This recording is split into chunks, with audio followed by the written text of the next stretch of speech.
Bonjour, c'est Cyril du site cyril-med.com, le site de l'efficience cognitive. Dans cette vidéo, vous allez découvrir comment utiliser la couleur de manière efficace sur vos mind maps.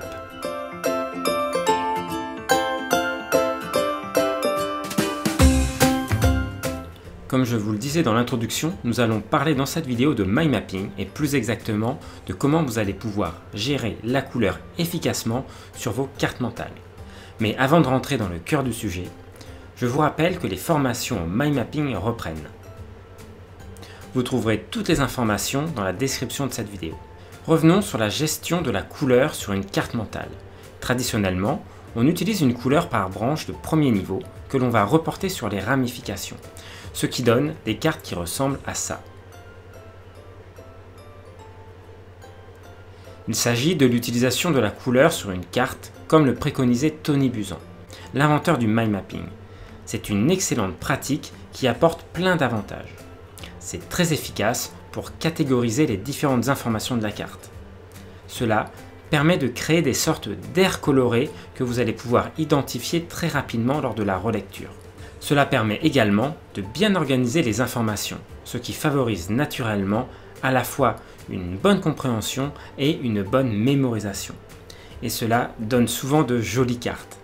Même si la beauté n'est pas l'objectif principal à mon sens d'un mind map, c'est toujours un plus à ne pas négliger.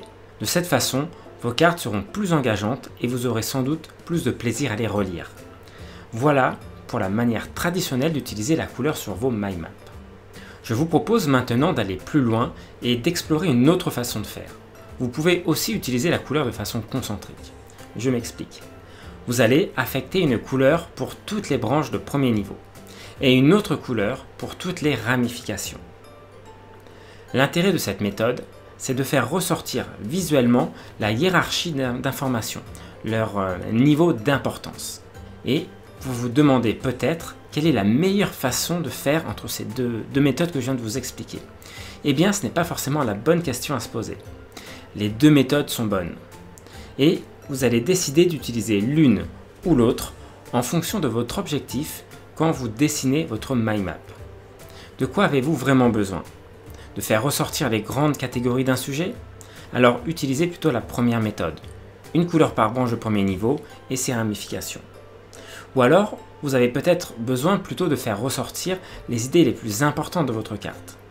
Utilisez dans ce cas de préférence la seconde méthode pour mettre en évidence ces branches de premier niveau. Voilà, vous savez tout de la gestion de la couleur sur les mind maps. Si vous voulez devenir un expert du mind mapping, devenir plus efficace dans votre vie, je vous propose de venir vous former avec un champion du monde de mind mapping. Retrouvez toutes les informations dans la description de cette vidéo. C'est tout pour aujourd'hui, je vous dis à très vite dans une prochaine vidéo.